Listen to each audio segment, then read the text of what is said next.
जय हिंद दोस्तों, आप देख रहे हैं डिफेंस ज्ञान यूट्यूब चैनल। दोस्तों, आप लोगों का काफ़ी ज़्यादा क्वेश्चन आता है कि क्या हम बेरेटा पिस्टल भारत में खरीद सकते हैं या फिर डेजर्ट ईगल जैसी पिस्टल खरीद सकते हैं या 6 और की जो बनाई पिस्टल भारत में खरीद सकते हैं या कई अन्य प्रकार के जो वेपन्स होते हैं जो नॉन प्रोहिबिटेड बोर में हैं उनको भारत में मंगा सकते हैं विदेश से या नहीं। तो आज ये सारे जो क्वेश्चन आप पूछते हैं उनके जवाब मैं देने वाला हूँ, तो आप वीडियो को बिल्कुल भी स्किप ना करें, वीडियो को पूरी अंत तक जरूर देखें। इन सवालों के जवाब देने से पहले आप एक पॉइंट को हमेशा ध्यान में रखिए। पॉइंट ये है कि भारत में किसी भी प्रकार के जो विदेश में बने जो वेपन्स होते हैं उनका इंपोर्ट हम नहीं कर सकते हैं, चाहे वो नॉन प्रोहिबिटेड बोर के वेपन ही क्यों ना हो। मतलब जो सिविलियंस यूज कर सकते हो अपने सेल्फ डिफेंस के लिए, गवर्नमेंट ने उनको लीगल कर रखा हो, उन वेपन्स को भी आप बाहर से इंपोर्ट नहीं कर सकते हैं भारत में। तो इसका मतलब ये है कि 1984 में इंपोर्ट और एक्सपोर्ट पॉलिसी के तहत भारत सरकार ने इस पर बैन लगा दिया था कि किसी भी प्रकार का विदेश में बना हुआ हथियार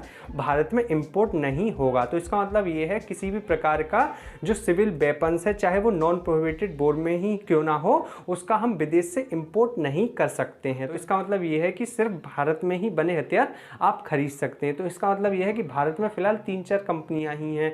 इसमें ग्लॉक आ चुकी है भारत में, फायरआर्म्स भारत की प्राइवेट कंपनी है, वो भी निर्माण कर रही है नॉन प्रोहिबिटेड बोर वेपन्स का, और IOF है, मतलब इंडियन फैक्ट्री बोर्ड जो है, इंडियन ऑर्डिनेंस फैक्ट्री, वो भी निर्माण करती है, वो पहले से ही करती आ रही है।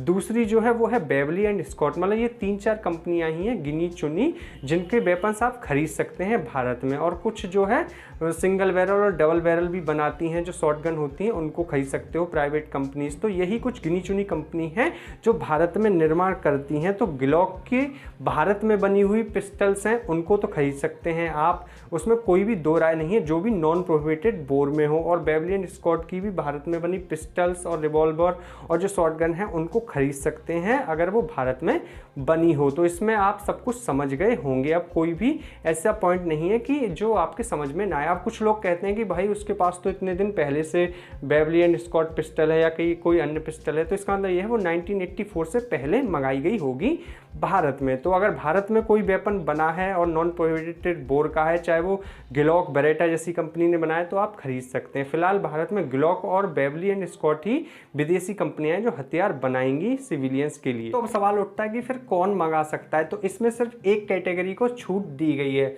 जो शूटर्स होते हैं। खाली जो स्पोर्ट कोटा के जरिए जो शूटर्स हैं जो काफ़ी प्रसिद्ध हों, कई मेडल्स जीत चुके हों, वो कई जो मिनिस्ट्री हैं, जो कई मंत्रालय हैं, उनकी परमिशन के बाद कुछ पर जो वेपन्स हैं उनको इंपोर्ट कर सकते हैं। पूछते हैं आपसे क्वेश्चन, क्या 1984 में किसी भी प्रकार के वेपन्स के इंपोर्ट पे मतलब प्रतिबंध लगाना क्या सही है या नहीं? आपकी इस पर क्या राय है, क्या आपकी जो समझ है, कमेंट करके जरूर बताएं। अगर आपको वीडियो पसंद आई है तो प्लीज़ इस वीडियो को लाइक करिए, शेयर करिए और चैनल को सब्सक्राइब कर लें, क्योंकि हम आपके लिए डिफेंस हथियार से रिलेटेड, इंडियन जो फोर्सेज हैं, डिफेंस फोर्सेज हैं, उनसे रिलेटेड और विदेश नीति से रिलेटेड वीडियो बनाते हैं। तो प्लीज़ चैनल सब्सक्राइब कर लें और बेल आइकन भी दबा लें। आप हमें इंस्टाग्राम पर फॉलो कर सकते हैं, लिंक डिस्क्रिप्शन में दिया हुआ है। तो मिलते हैं आपसे अगली वीडियो में, तब तक के लिए जय हिंद, जय भारत।